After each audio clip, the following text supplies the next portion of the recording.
Hey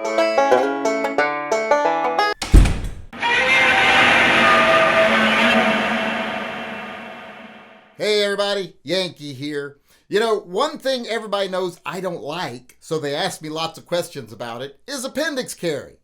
They know I just don't think it's worth the risk, and I don't think it's very safe. But people ask me all the time, hey, aren't there ways to do it fairly safely? And today someone asked me in an email, what about appendix carrying a revolver? Wouldn't that be good for appendix carry? Because, you know, you got that really heavy double action pull for the first pull, and you're not going to be cocking the hammer while it's in there. So shouldn't that be good for appendix carry? Well, actually, no. Revolvers are awful for appendix carry. And there's multiple reasons. One is the same reason why I don't think they're very good for inside waistband carry, and that is that they're kind of thick. You know, they're usually 50% thicker than most carry guns that are semi-automatic. So that makes them a little uncomfortable. And there's a lot of variation in their width as they go, you know, from the back of the gun to the front of the gun. So that means a holster is going to have to be built very intricately to make it sit flat while also not rocking back and forth and not poking you in your junk, you know, a little bit there. So that's one reason that I don't like them, because of the cylinder, how thick they are, and how they're not very uniform in thickness down the length of the gun. I think that makes them bad for appendix carry. But that's not the only reason.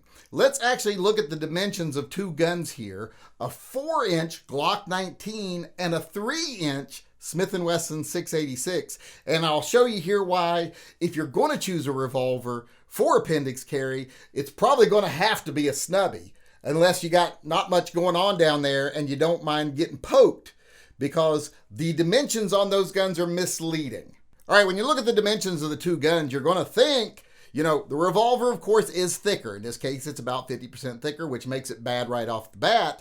But as far as lengthwise and how far they're going to go down into your pants, how deep you're going to have to carry them, which is a problem. If you look at the Glock, you're going to think, well, that's 4 inches. It's got a 4-inch barrel. But in reality, it's only got a 2.8-inch barrel, because semi-autos count the chamber. On the revolver, they don't count the chamber, so it's got an actual 3-inch barrel. It's actually almost 1/4 of an inch longer than the barrel on the Glock. The barrel on the Glock only has the 4.02-inch barrel if you count the chamber.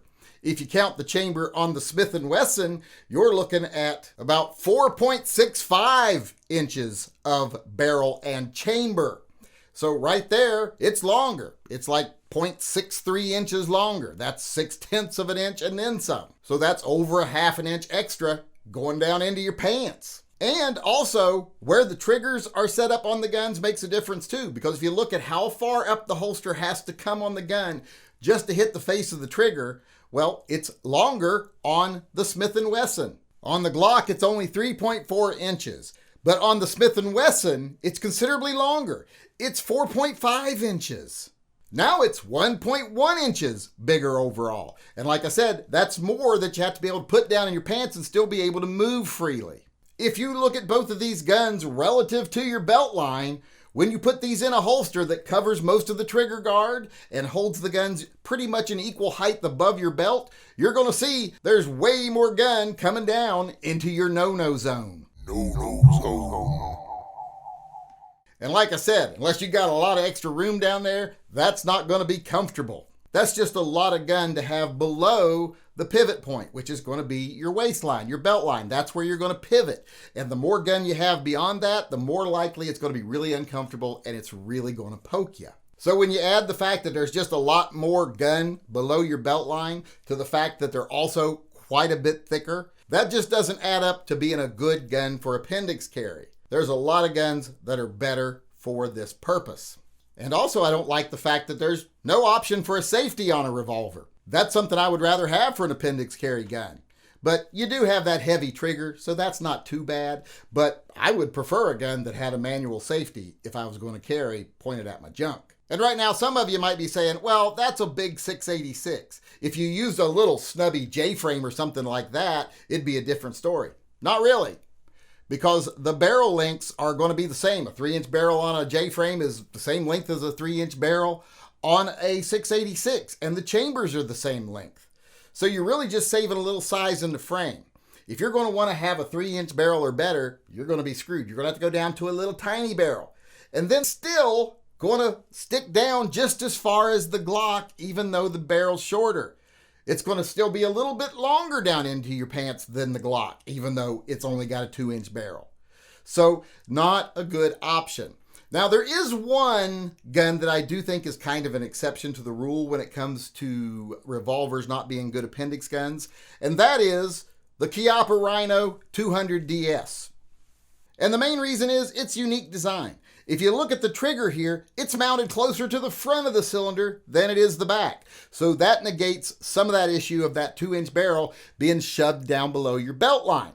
So that would make the gun much more comfortable to carry. Also, it's more uniform in its thickness. It's not quite as thick as most revolvers because it has that flattened off cylinder on both sides, and the gun body is a little thicker. So the gun just has a more uniform profile, which is going to make it easier to build a holster that keeps it stable if someone actually wanted to build an inside waistband holster for a Chiappa Rhino. So there, as you can see, revolvers just don't make good appendix carry guns, but if you are going to carry one appendix, the best one would probably be the 200 DS Chiappa Rhino.